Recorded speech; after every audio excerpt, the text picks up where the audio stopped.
আপনারা যারা পঞ্চায়েত এরিয়ায় বসবাস করছেন, পঞ্চায়েত থেকে যে সমস্ত সার্টিফিকেটগুলো আগে অফিসে গিয়ে সংগ্রহ করত, তো সেই সমস্ত সার্টিফিকেটগুলো এখন অনলাইনে আবেদন শুরু হয়েছে, যেগুলো আপনি বাড়িতে বসেই অনলাইনে আবেদন করতে পারবেন।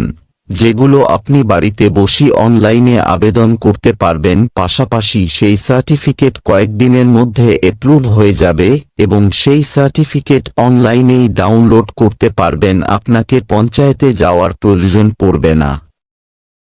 তো কি সার্টিফিকেটের জন্য অনলাইনে আবেদন করা যায়, যেমন পঞ্চায়েতের বাসস্থান সার, এবং কিভাবে সেই সার্টিফিকেট অ্যাপ্রুভ হলো কিনা তার অ্যাপ্লিকেশন স্ট্যাটাস চেক করবে, সার্টিফিকেট সর্বশেষ কিভাবে ডাউনলোড করবেন, সম্পূর্ণ ভিডিও দেখতে থাকুন। চ্যানেলে নতুন হলে সাবস্ক্রাইব করে পাশে বেল আইকনে ক্লিক করবেন। বন্ধুদের সাথে ভিডিওটা শেয়ার করে তাদেরকেও ইনফরমেশন দেওয়ার চেষ্টা করবেন। তো বন্ধুরা, পঞ্চায়েত সার্টিফিকেট অনলাইন আবেদনের জন্য আপনাকে যে ওয়েবসাইট এখানে ভিজিট করতে হবে, এখানে কি কি সার্টিফিকেটের আবেদন করা যায় এখানে দেখুন। Residential certificate, character certificate, income certificate.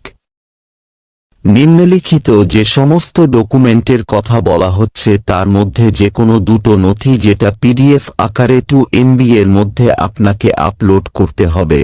আবেদন করার জন্য এখানে টার্মস এন্ড কন্ডিশন এগ্রি করবেন, এখানে ক্লিক করে প্রসেসে ক্লিক করে এগিয়ে যাবেন। ক্লিক করার পর এখানে দেখুন আপনার মোবাইল নাম্বার এন্ট্রি করার অপশন চলে আসবে, এখানে আপনার মোবাইল নাম্বার এন্ট্রি করবেন, তারপরে জেনারেট ওটিপিতে ক্লিক করবেন। তারপরে জেনারেট ওটিপিতে ক্লিক করবেন। মোবাইলে পাওয়া ওটিপি, আপনি ওটিপিসি ঘরে ভেরিফাই এন্ড প্রসিড এ ক্লিক করে এগিয়ে যাবেন। এবার দেখুন ভেরিফাই এন্ড সিলে ক্লিক করলে প্রথমে জিপি ডিটেইলসটা আপনাকে এন্ট্রি করতে হবে।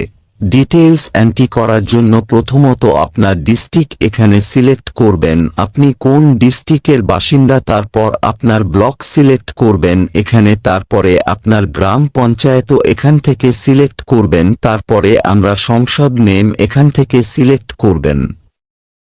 এরপরে দেখুন অ্যাসেস নাম্বার এখানে যেটা চাওয়া হচ্ছে এবং এসিস নে যাওয়া হচ্ছে, যদিও এটা ইম্পর্ট্যান্ট নয়। আপনি যদি এই তথ্যগুলো নাও দেন তাতেও কোন সমস্যা নেই, অতটা গুরুত্বপূর্ণ কিছু নয়। আপনি যদি নাও লেখেন তাতেও কোন সমস্যা নেই। এরপর আপনাকে এখানে ফিল আপ করতে বলা হচ্ছে, আপনি বাংলায় ফিল আপ করবেন নাকি ইংলিশে ফিল আপ করছেন। আপনি ইংলিশে ডিটেলসগুলো ফিল আপ করবেন। প্রথমত এখানে সিলেকশন করবেন যেটা মিস্টার মিসেস অনুযায়ী অ্যাপ্লিকেন্টের নাম এখানে এন্ট্রি করবেন সম্পূর্ণ, তারপরে তার গার্জেন নেই রিলেশন এখানে সিলেক্ট করে দেবেন। ফাদার নাম সিলেক্ট করবেন, যদি মা হয়ে থাকে তাহলে মা সিলেক্ট করবেন। তারপরে আপনার অ্যাড্রেসটা ফুল এখানে ফিল আপ করবেন, আপনার পোস্ট অফিস থেকে police station village pin code সহ, এবং আপনার ডেট অফ বার্থ যেখানে ক্যালেন্ডারের অপশন পাবেন এখান থেকে আপনার ডেট অফ বার্থটা সিলেক্ট করবেন। একটু উপরের দিকে দেখুন ডান দিকে এখানে সার্টিফিকেট অ্যাপ্লাইড ফর, আপনি কোন সার্টিফিকেটের জন্য অ্যাপ্লাই করতেছেন, যেটা আপনার প্রয়োজন। অর্থাৎ আপনার যদি ইনকাম সার্টিফিকেটের প্রয়োজন হয় তাহলে ইনকামের ঘরটা আপনি টিক দেবেন, অর্থাৎ ফ্যামিলি ইনকাম সার্টিফিকেট চাইছেন, রেসিডেন্সিয়াল চাইছেন এবং কাস্টের ডিটেলসও চাইছেন। তো সেই ক্ষেত্রে আপনার তো এখানে আপনার অ্যানুয়াল ইনকামটা কত সেটা লিখবেন। ইনকাম অফ সোর্স কি থেকে ইনকাম আসছে সেটা আপনি লিখবেন, বিসিএস নাকি অন্য কিছু আপনার, এবং মোবাইল নাম্বার এখানে অলরেডি শো হবে, আপনারা দেখতে পাবেন। এরপরে ইমেল আইডি যদি থাকে বা হোয়াটসঅ্যাপ নাম্বার থাকে তো এগুলো দিতে পারেন, অথবা আপনি এই জায়গাগুলো ছেড়েও যেতে পারেন। এবার নিচের দিকে দেখুন ডকুমেন্ট আপনাকে এখানে আপলোড করতে হবে। ডকুমেন্ট প্রথমত এখানে সিলেক্ট করতে হবে, আমি কি ডকুমেন্ট এখানে দেবেন, প্রথমত এখানে সিলেক্ট করতে হবে আপনি কি ধরনের ডকুমেন্টস দেবেন।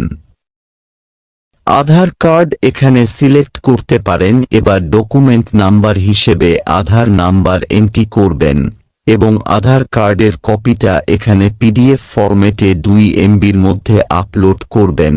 আধার কার্ড যেহেতু প্রথমে দিয়েছেন, অন্য কিছু এখানে দেবেন। ভোটার আইডি কার্ড হতে পারে, আপনার রেশন কার্ড হতে পারে, বা যে কোনো একটা ডকুমেন্টের মধ্যে যেগুলো রয়েছে সেগুলো আপনি এখান থেকে সিলেক্ট করে সেই ডকুমেন্টের নাম্বারটা এখানে লিখে সেই ডকুমেন্ট এখানে আপলোড করবে।